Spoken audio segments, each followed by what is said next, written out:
War with Iran seems terrifyingly possible right now.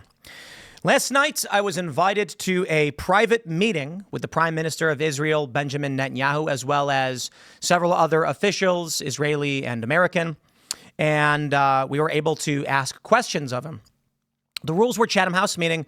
We do not. It's all the information provided is on background. Nobody is quoted. And there was a conversation had between a bunch of different issues, a bunch of different individuals. And so I will try to elaborate more on the specifics and the greater details that we learned in this meeting later tonight on Timcast IRL. But as for this story now, about a mysterious U.S. military flight to Afghanistan and speculation about Bagram Air Base, and some of the information relayed to us during this meeting, it seems that there is deep concern over these coming talks with Iran over nuclear weapons and a fear of what happens if a deal is not met. Now, I don't want to get too ahead of myself because I don't know everything.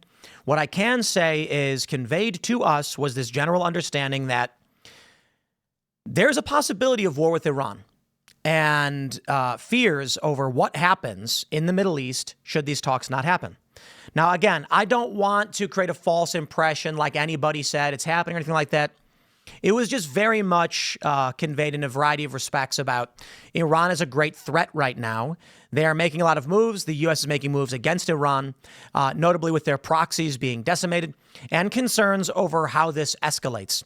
It has long been the desires of the U.S. for the U.S. government and its foreign policy to destroy the government of Iran, basically shut it down. Now, we've gotten reporting over the past day or so that the Taliban is trying to hand off Bagram Air Force Base to the U.S. It is being disputed. We don't know that it's true. But we do have this report from The Independent. Mysterious U.S. military flight to Afghanistan sparks speculation about Bagram Air Base. When I see this, and I see these other stories about U.S. and Iran to hold high-stakes nuclear talks, and basically concerns that we may be moving into war. And I want to stress this again, because I'll try to go into greater detail on the things that we had learned in this meeting last night. This is why I was not hosting Timcast IRL. It wasn't conveyed to me or anybody, as far as I can tell, that there would be a war, just concerns over what is currently going on, which is shared by everybody, including libertarians, conservatives, or otherwise. That these talks need to be beneficial and hopefully stabilizing. But when you get reports that the U.S. is seeking to take back Bagram Air Force Base, it doesn't bode well for us. We may get dragged into this. Now, Tucker Carlson recently said, in light of the tariffs, he posted this on X, we cannot allow this as an excuse to go to war with Iran. My friends, you need to understand, while I am no fan of that nation, of religious fundamentalism, we do not want to go to war with Iran. It is not in Afghanistan. It is not in Iraq. It is a mountainous, developed country with powerful weapons, surface-to-air missiles. This will not be something. I mean, look, Iraq and Afghanistan were bad in our lifetimes. Iran will be something else. Considering the escalations that we've seen around the world, considering the bombings in Yemen and the current state of Ukraine, we very much risk a World War III scenario. We do not want this. So I hope Trump can handle these talks. I hope he can get it done right. But this story is alarming. Let me read this for you. A U.S. military cargo plane flew into Afghanistan last week and has sparked speculation about renewed American control of Bagram. According to local media reports, the C-17 aircraft took off from Doha's Al Udeid military base, arriving in Afghanistan via Pakistan on Sunday, and landed at Bagram. The aircraft was reportedly carrying senior U.S. intelligence officials, including CIA Deputy Chief Michael Ellis, and military equipment, Comma Press reported. Now, I want to stress, Comma Press also said, mind you, that the Taliban are disputing the handing over of Bagram to the U.S. The aircraft was reportedly carrying senior U.S. intelligence officials, including CIA Deputy Michael Ellis. The outlet claimed the Taliban had handed over the base, which President Donald Trump expressed interest in reclaiming during his presidential run to the U.S. The claim was swiftly denied by Taliban's chief spokesperson, Zabiullah Mujahid, who described it as propaganda. He said the Taliban had complete control of the base. American takeover of the base was impossible, Mujahid said, and there's no need for any country's military presence in Afghanistan at present, and the Islamic Emirate will not allow such an action. Zia Ahmad Takal, a deputy spokesperson for Afghanistan's foreign ministry, issued a denial as well. The news is not correct. The Independent has reached out to the U.S. Defense Department for comment. Take a look at these posts. Kais Alamdar says a U.S. Air Force C-17 originating from Al Udeid Air Base descended around 20,000 feet over Tajikistan on April 5th, did not land in Bagram, hovering briefly for about 1 to 2 hours near Nurik Dam at ground speed of 170 knots before re-entering Afghanistan's airspace. He continues. At 27,000 feet and climbing above 31,000 feet. While much attention is focused on Bagram, little has been said about the unusual maneuver near a key strategic site in Tajikistan. The C-17's flight path and behavior suggest it may have dropped or deployed something, though what and why remains unknown. The altitude, location, and loitering pattern all hint at a deliberate operation rather than routine visit. So again, we don't know for sure. Strat News Global says the Taliban hands over Bagram Air Base to the U.S., which is alarming. When that report came out, the first thing I thought was the U.S. is getting prepared for potential conflict with Iran. Now, understand, my friends, over this past year, couple of years, we have seen escalating conflict between Iran and Israel, which is alarming. Iran actually fired on more than one occasion rockets into Israel. Now, Israel says they largely intercepted these rockets, but some of these rockets made contact and caused damage, I believe, to Israeli military equipment. We got ourselves a heck of a doozy here, my friends, because I'm hoping these talks, they work out. I will say it again. We got a rock in a hard place. We do not want to be entangled in Middle Eastern conflicts. But my friends, I don't have good answers for you. And I'm going to defer to you guys. I know there are people who are smarter than me, who are much more fervent than I.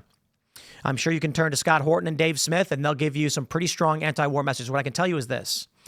We leave Afghanistan, China moves in. Foreign interests and BRICS interests in the region have not dissipated. Granted, that's not an excuse for us to be involved and entrenched in active warfare in the region. We shouldn't have been in there in the first place. We are currently allies with Israel, much to the chagrin of many people who don't like Israel. But there's no easy answer. Now, many people have said cut off funding to Israel, and I say, okay, how do we do that? The issue is if we pull funding from Israel right now, you get Afghanistan times 1,000, times 100, whatever. And people in this country did not like what happened in Afghanistan. So while I can certainly say I am pro-America and I am not a fan of us funding foreign excursions, foreign incursions, foreign wars, be it Israel, Ukraine, or otherwise, I do know that controlling situations properly and preventing destabilization means controlled withdrawal. That is to say, I don't see a scenario where we terminate support for Israel right now and it ends up well for anybody. I do think it's possible to terminate support for Israel in a planned and controlled means, and that is our best outcome. No nation should be able, if a nation cannot survive on its own without the support militarily of another nation, it shouldn't exist. I mean, that's a reality. Nations are defined by their ability to survive. Now, we don't want foreign countries to run through and just crush and destroy a group of people or a nation or otherwise. But you got an active conflict, which I don't see as involving American interests. And we're getting ourselves entangled in these foreign entanglements, foreign wars, which we should not. The rock in the hard place is this, my friends. There's no short-term exit from Israel. The enemies of Israel and the United States largely view us as one operation. It'll take time to disentangle. Should Iran make a move that ignites war beyond what we're already seeing in the region, I don't know how this country handles it any other way than retaliation. I mean, our troops have been killed and targeted by Iranian proxies. I'm going to say it again. We don't want war. The Wall Street Journal's reporting.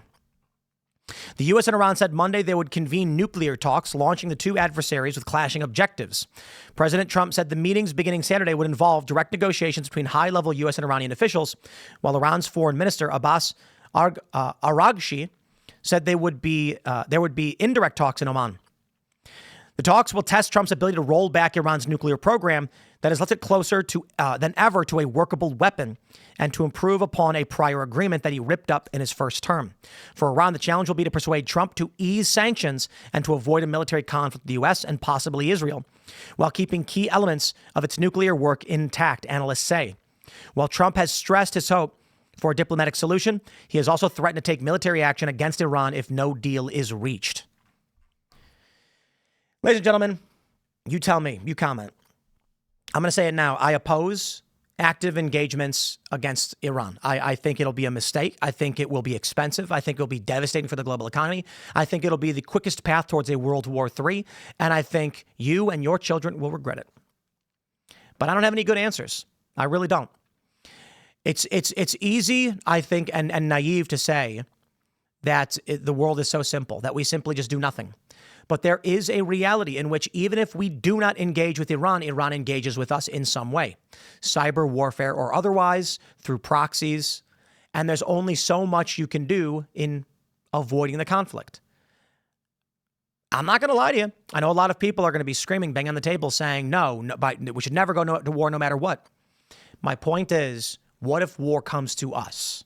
That's my question to you.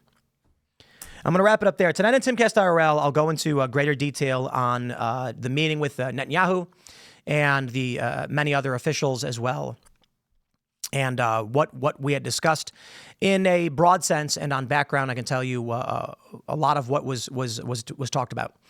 And I will just wrap by saying this. I think Israel is losing. I think they're losing tremendously. Based on the conversations that were at play, I'm not convinced that Israel is making moves that are conducive to its long-term survival at this moment. That's tough to say. It's tough to say. Man, I don't know. Maybe I shouldn't go to these meetings. It's kind of crazy that these conversations happen. But I'm going to wrap it up there. Stay tuned. We're going to have more segments coming up for you throughout the day. A lot of big news.